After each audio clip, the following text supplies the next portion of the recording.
Hey, what's going on, guys? I am Steve Harper. Welcome to the Ripple Effect podcast. I am excited that you're here. I'm also flipped on the camera just so that we have this saved in perpetuity on YouTube in the event that you prefer to watch me talk as opposed to listen to me talk. But I guess when you're watching, you're also listening, I hope. But if you're on the podcast, you're like, I have no idea what you're talking about. I have a YouTube channel. Look for Steve Harper, The Ripple Effect. You'll find some videos that I've made exclusively for you, but also some of these recordings and some of the live streams I've done in the past. And so check that out if you are open to it. And if you are only a listener to the podcast, thank you for joining. I don't know what platform you are coming in on, but I am grateful for your earship and for tuning in, right? So keep it up. Let us know, though, where you prefer to get your podcasts. We are on all of them, just so you know. We call Apple Podcasts. We are on Spotify. We are on Stitcher. We are on Google Play. We are on, we just got added to Amazon Alexa. We had to hit some sort of peak in order to be able to be like, woo, we are on Amazon Alexa. But guess what? We're there. And so wherever your ears want to tune in, we are there. And obviously, if you want to watch me do this craziness, feel free to check out the YouTube channel. So let's see what happened this past week. January 14th was my birthday. I turned 50. What? Yes, I know. Hard to believe. For those of you that have known me a long time, it's hard to believe I made it this far, but I did. 50 is here, and I am, what is that? One of those Viagra commercials. I'm 50 and I'm loving it. Maybe that's not Viagra, but whatever. I don't know. And I don't use Viagra, just so you know. But if Viagra wanted to be a sponsor for the show, I have no judgment.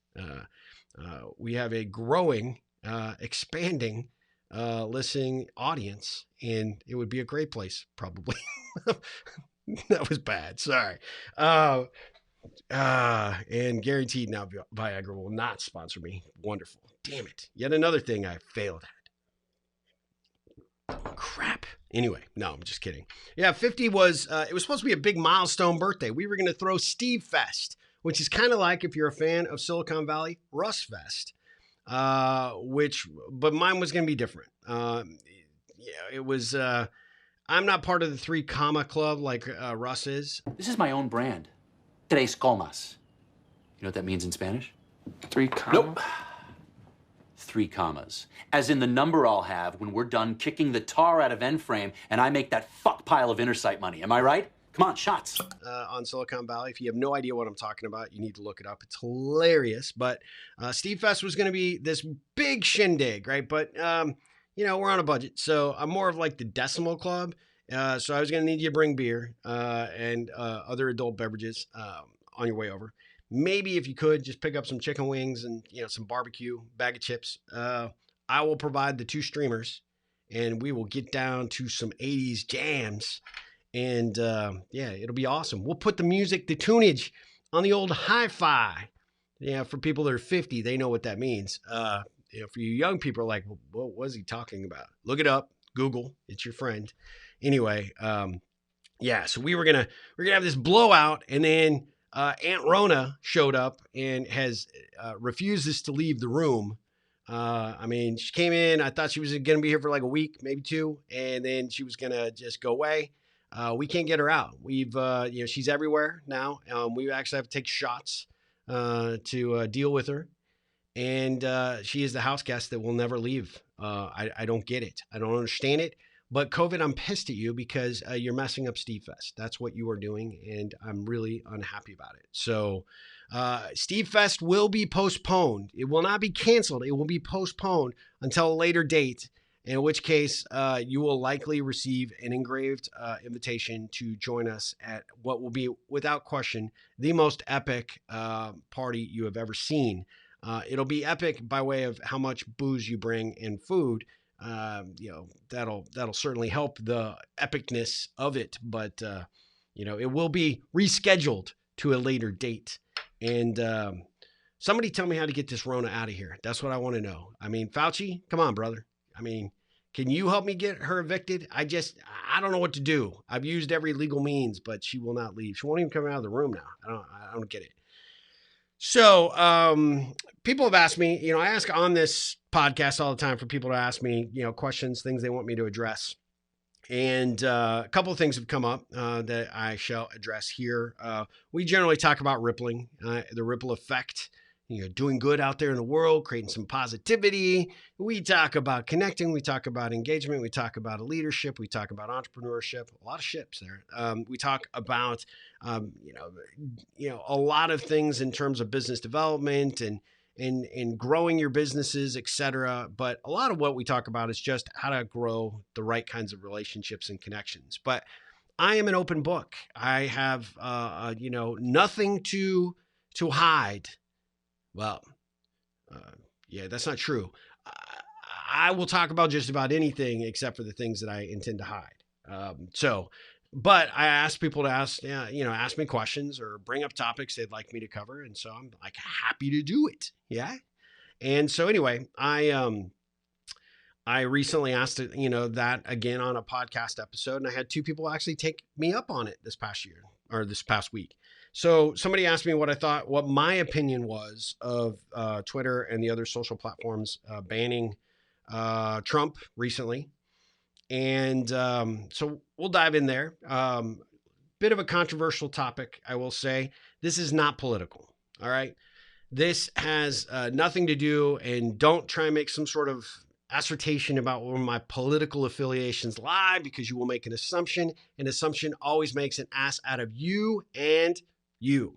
Just reality. People say it's an assumption makes an ass out of you and me. No, it's always the guy that's making the assumption. They're the ass. So don't do that. My Ripplers don't do that. So nothing to worry about. But this is not a political thing. But I've got to be honest with you. I own a technology software company, and I look at it from that lens and that perspective. And then I also look at it from hey, look, you created this. It should be something that I can put out for free speech or do whatever I want to do, whenever I want to do it, and blah, blah, blah, blah, blah. Here's my take. There are a lot of people, Trump included, that do a lot of things on Twitter that are less than ideal, right? A lot of noise, a lot of false information, a lot of tearing down of people. This is the world that we have created, and we've allowed to be created because now we participate in these things. So although people are like super offended, like when somebody tweets something like Trump does occasionally or did a lot, that, is just off the rails BS. We are still enabling that by participating in those platforms. And by extension, we are buying our own ticket to the show. Now, whether we decide to go to that theater versus the other theater, completely up to us, right? But where we tune in, where we spend our time, and what we do at that time, and how we respond and react to that time is completely up to us. And that's one thing I want to point out. So the fact that you're on Twitter and you get a tweet that you get offended by, the chances of that happening are pretty high, especially in today's world, because people will, under the power of this keyboard, they will feel compelled to say things that they would never say to somebody in real life. Now, I got to say, I think Trump probably says all the things he's said nastily about people he would be happy to say to them in real life. But the question was, what do I think about them banning him? Here's my technical tech entrepreneur response to that. When you sign up for a product or a service, you agree to a set of terms and conditions for the use of that. Now, those terms and conditions can change based on different conditions that the company puts forward. Twitter specifically has altered their usage agreement that you agree to by signing on. If you've not read that cover to cover, oh my God, it's compelling legal boringness. But we just blindly as individuals sign up for these services, and we agree to basically everything. Give away our pictures, give away our data, give away our opinions. We give them the power, but that power that we are giving is by an extension theirs to be able to ask for and to take, because you are taking their technology and you're utilizing their technology to participate, right? So that is something that I utilize as kind of one of my measuring sticks. And that could be controversial for people. Some people will agree with it, not agree with it.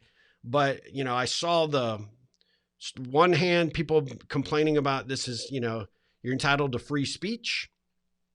You're not entitled to free tweets. You're not entitled to free Snapchats or Instagram posts or Facebook posts or any of that. That stuff, in my opinion, does not necessarily fall under free speech because that is, you're utilizing it as a platform to get it out there. But whoever built that platform has the ability to say, no, no, no, no, no, this is not where you can do that. Or this is not in alignment with who we want to be or what we want to represent. And they built the technology by which you agreed to. So therefore, you have to agree to their rules. And if those rules are a moving target, so be it. That's the way it is. But free speech, in my opinion, is if you want to put something on your own blog that you pay for and that you utilize, you still are using a service in order to put that out there, right? You're using Blogger, you're using WordPress, or whatever you might be using.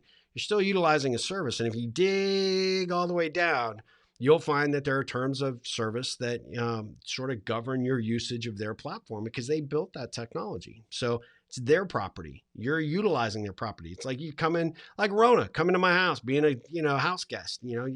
There are certain things you can and cannot do, right? You can't turn the radio on or the hi-fi at 2 a.m. blasting, I don't know, Busta Rhymes or something. They're just things you don't do.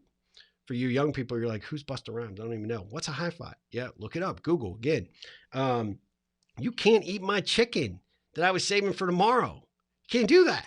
Those chicken wings my friends brought for Steve Fest, those are mine. You can't eat those just whatever you think you can. I own that fridge. I own those chicken wings by extension. I digress. The reality is, from a technical entrepreneur's perspective, I think that unfortunately, we give up a lot of power by utilizing those platforms. There's a lot of power that we are abdicating by doing that, but that's the cost of doing business, the cost of utilizing these services that in a large degree are not costing you a thing. So when they decide they want to make the rules, change the rules, or do something different, that is their prerogative. And I do think that there are, they tried, at least in the Trump situation, to warn him several times not to do it, right? And even though that was continued to be a moving target, the ratcheting up of what was being put out there by his account, whether it was him sitting on the toilet tweeting at 2 a.m. or not, I don't know, right? Don't know, can't say one way or the other, but it's their platform by which to do it, and it's not a right. It's a privilege to utilize these platforms, and you sort of agree to that when you sign up. So, yeah, I mean, now I'm not popular in my own family about this. People were pissed off about it. It's like, oh my God, this is fascism, or a socialist approach to it. Yeah, maybe, but isn't every service? I mean, I go to Jiffy Lube. I can't just, go to the waiting room and take a big old poop right there in the middle of their floor, right? They could get pretty upset about that. I could also get arrested and would hurt my brand, and I would never do that. Although I think Jiffy Lube looks to rip you off at every time you go there. But again, yet another company will not sponsor this podcast. But they are providing a service for what they're doing, and they have the ability to say, look, you can't do that, and we refuse your service. Same thing for these technical, situations. I run the risk of pissing off YouTube by posting this, or Twitter by calling them out and, maybe saying something that offends somebody up in the higher ranks, and the possibility of getting flagged or whatever. So yes, it's a slippery slope. I get it. And I understand people's obsession about the free speech piece. However, if Trump wanted to get on the front lawn of the White House and wanted to yell what he would normally put out on Twitter, the results of him pontificating like that might be less than it would be on Twitter because it's magnified, right? But words have power, and free speech does constitute protections when you're out there in the public and able to communicate, standing on a street corner on the front lawn of the White House or wherever you want to say whatever you want to say. There are different levels of appropriateness there as to how and why you're protected to do that versus on some of these services that have within their rights the ability to say no more. And so I don't like it, and I don't necessarily 100% agree with it, but it is what it is. And everybody needs to recognize and realize that. Now, the thing that I would like is the world to not be so ugly. I would like the world to not be so difficult to be a part of. And yes, does it piss me off that, one person can say something and get banned? And again, not falling on any political. This doesn't even have to do with Trump. I've seen other people get banned from Twitter and similar platforms. And then yet you've got people that are pontificating, say, white supremacy, or, bashing Black Lives Matter, or, whatever the, racial tension of the day might be, positive and negative things being said there. There are things there that, who makes the rules? Unfortunately, they make the rules. They can determine what's appropriate and what's not appropriate. If you don't like it, get off the platform. If you don't like what you are giving up by way of privacy or your ownership of certain things, thoughts, words, deeds, this video or this podcast is subject to that, because I'm using services that ultimately could retain rights and ownership of my property. If I don't feel good about that, then I either need to build my own technology to host and manage completely from click to clunk to do that, or I need to find another avenue to communicate my message, period. So I know that that is likely not a super popular opinion for some folks, and I'm not looking to get bashed in any way, shape, or form. I'm just laying it out as to how I see it. Right or wrong, this is my opinion. So that's that. It is a big controversial thing. I will say, if you're putting hatred out there on the internet, you are part of the problem. If you feel like you can be the big person to bash somebody behind one of these, you are part of the problem. The ripple in our community here is all about trying to, spread peace, love, and positivity, and do good things for other people. And I think that one of the things that we can do as ripplers to counteract that is put as much positivity out there that we possibly can. So for every negative tweet or every bad whatever that you see out there, do your part to go out there and try and create a little bit more of a positive something for the world, because the world needs it. The world does need it. It's unfortunate the bad stuff gets way more exposure, gets way more attention, and that's irritating. But don't give up the fight, because the world needs it. We need more people out there creating positive ripples, and maybe someday positivity will win. That's my sincere hope. So switching gears a bit, I have been asked by one of my other folks here that actually asked about the. I'm going to actually try and pull this up about what my thoughts are on this thing called Clubhouse. Are you familiar with Clubhouse? So Clubhouse is like this this new. It's a chat app, right? It's all done by your phone. It's all done by voice, no video. You can't chat within the chat. You can't, it's not like, we're sitting here on a Zoom call and we're like having our little side conversations or anything like that. There is, the concept as I have understood it, I'm only new to it, but basically you put a topic out there, you open a room, and essentially what you can do with this room is you've got the opportunity to have a conversation, and you can promote people to ask questions or be room moderators. I've right now at this point only been a lurker. But I'm going to see if I can pull this up and see if I can even show it here, because I actually just disconnected one aspect of something I think that I might need. Let's see. Did that come back up? Yes, it did. All right. So I'm actually going to see if we can. I'm losing it. I'm going to play a little bit from just a room and see if we can actually hear it. Okay. So let's see if this comes across. Oh, I don't want to start a room. Oh, that'd be embarrassing. Here we go.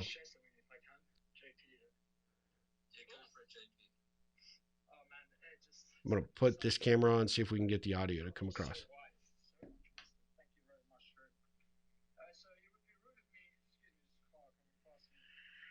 Oh, it may not work. Oh, let's see if we can do this one more time. Epicam.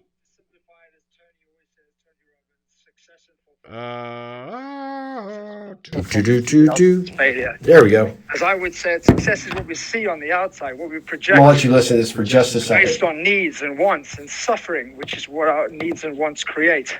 not being in the present moment. And fulfillment is what we feel on the inside. And I teach something called life fitness, which covers 3 areas: mind, body, spirit, mental fitness, physical fitness, and spiritual fitness.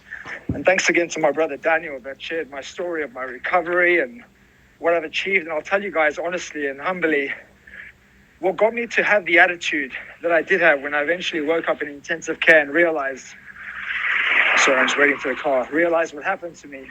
It wasn't my mental fitness. It wasn't my physical fitness. It was my spirit. All right, guys. So I'm gonna check out of this really quick, just so that we kill this really quick. Whoop. So essentially, what Clubhouse is this app, right? So you download it. I think it's only available right now, currently on Apple, but you launch it. I'm gonna see if I can showcase this here. So you've got this different rooms that you can get into, right? So that one that we were just listening to is growth hacking. There's a scale your business to 7 to 8 figures, free coaching in this. The round table. See if you can see any of that stuff.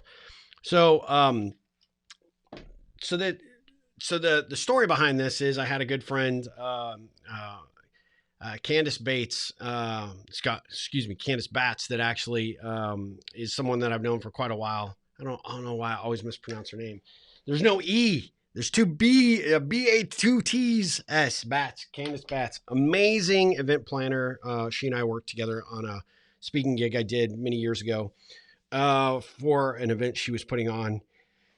But she kind of first brought the attention to Clubhouse to me by saying, hey, look, I think this is a perfect opportunity for you to create a ripple. This is a place that you could, create your community.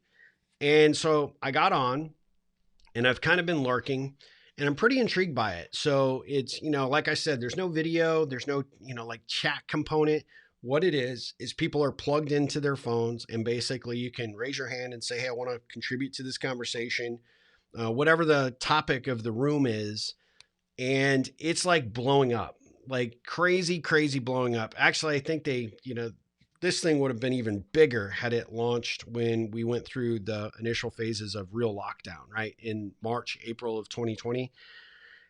This has been a really unique environment and platform. And as I've watched it, there's all these different topics that you can express interest in. And then ultimately the app will bring those rooms that are happening in real time to you. And you can join that room and you can just listen, which a lot of people are choosing to do, or you can, like I said, raise your hand so that you get brought on what they call stage, which is kind of like they grant you permission to communicate, ask a question, have a comment, give a take, whatever.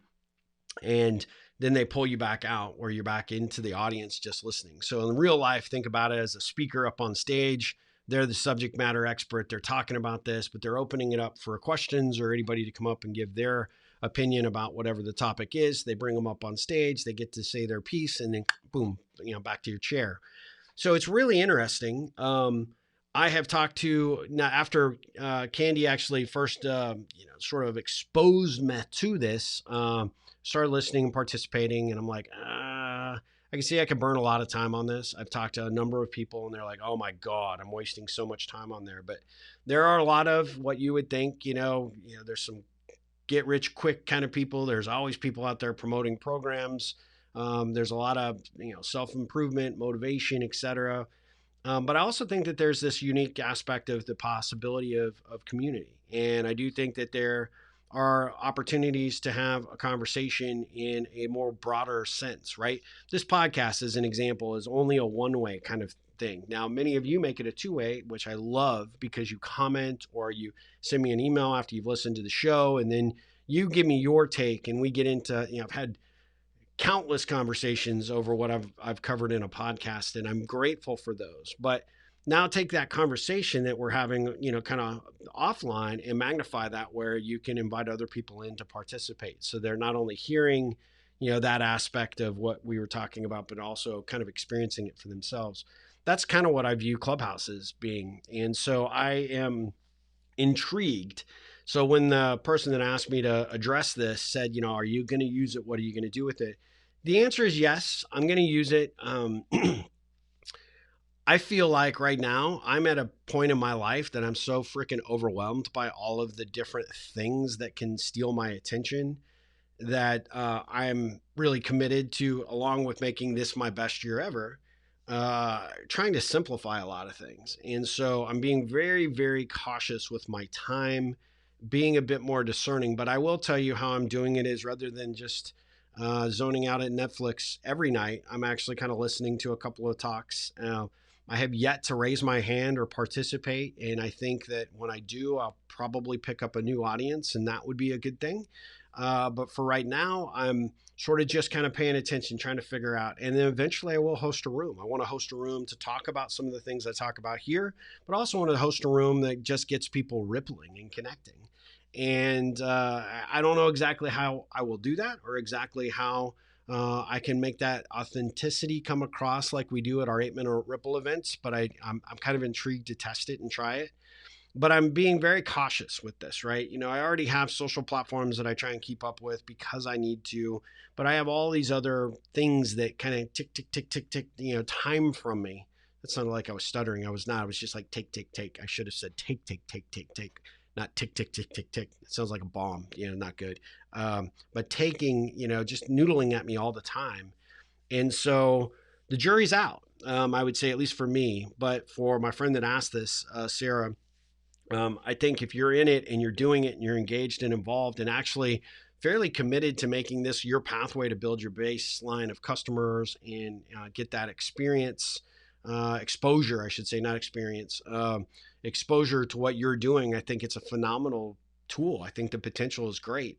I did hear one of the well-known guys, there's a lot of well-known individuals, entrepreneurs that are on there, Gary Vaynerchuk, Grant Cardone, Seth Godin, I think, has been on there. A couple of really, significant entrepreneurs, plus a number of people that you'd recognize from some of these reality television shows, or things like The Prophet. Some of those entrepreneurs have been on there. I did hear Grant Cardone say that he felt like that this thing had like this big peak and eventually it's going to drop off a bit because people are going to realize you can't spend 8 to 10 hours on this thing every day. And it's almost like talk radio going on consistently. I mean, the thing that I think that they are leveraging right now is the FOMO, right? Fear of missing out. And especially for the millennials, this is a big thing, right? Everybody wants that exposure to everything, but how much exposure is too much exposure, I guess, is my problem that I'm trying to contend with. I've been looking at different things that I'm doing in my own personal life. I'm trying to learn some new skills and capabilities for, Adobe, and I'm spending time on some of those videos. I've been really thinking about and playing with the idea of signing up for masterclass so that I can go really deep into something specific topics. I'm working on my own, intellectual content and capabilities. So that's kind of the challenge is there's just not enough hours in the day. Plus I got to work, right? And I have to do the things that I need to do to produce income for myself. And so I think that for me, it has a lot of potential and promise. I don't know how much dedication I can put to it, but I plan to dive in a little bit more deeply over the next week or two, just because I am kind of curious to see what kind of results I get. But Sarah, I do appreciate that question and you asking me to address it because it is so new. I only have, because I have limited bandwidth, that I've utilized on it so far, I only have a handful of invites. But if you see or see this video, or you hear this podcast and you're curious about Clubhouse and you would like me to invite you, drop me a line, steve@ripplecentral.com, and I'll see if I can get you an invite. If it ends up eating your entire day away, do not blame me. You have been warned that it could do that. And so, but for Miss Candace Batts, who introduced me to it and got me on it initially, I really appreciate that, and certainly do think that there's some potential here. And I can't wait to do a room with you, Candy, just because I think we've got some fun, interesting things to talk about that maybe the world at large would be interested in. So anyway, there's my takes on two kind of heavy topics. I hope that they are helpful or useful for you in maybe kick off a conversation or two here, right? And I would love to know what your take is on what I said about Trump being banned from Twitter. Whether you agree or disagree with me. Be respectful in the comments. Let me know what your thoughts are. But if you want to have a one-to-one, face-to-face conversation, happy to have that. Well, at a socially distant, appropriately spaced, safe distance, I should say, or a Zoom meeting or whatever. I'm happy. I take all comers as it relates to that. But drop me a line, steve@ripplecentral.com. Let me know your thoughts on that. Let me know if you're on Clubhouse and if you're using it. If you are, I think you actually can find me. I think I actually use my real name. You can find me at Ripple On, but just also search for Steve Harper and you should find me. I'd be honored to be followed by you and play with this a bit and just check it out. Yes, I would. So anyway, I will be back very soon. I actually have got a couple of interviews queued up. Depending on timing, that might be our next future episode. But we'll see how that goes. But I appreciate your time and your attention. Keep those comments coming. If you find value in what I'm sharing, what I'm doing, please ripple this on to somebody else. Let them know a little bit about me. That's the only way this ripple grows, is if we grow the community. Other ways to follow me on social, look for me at Twitter at RippleOn, RIPPLEON, just like on Clubhouse. You can also find me on Instagram under that. I have 2 pages on the website, actually 3 technically. You've got my profile page that's up there, and I put a bunch of stuff on there. We have the Ripple Effect book that I do need to update that page now that the 3rd edition is out. I know this, as well as Ripple Central, our little community on Facebook, just a little group that we hang out, talk about different things. We'd love to have you join us if you have the desire.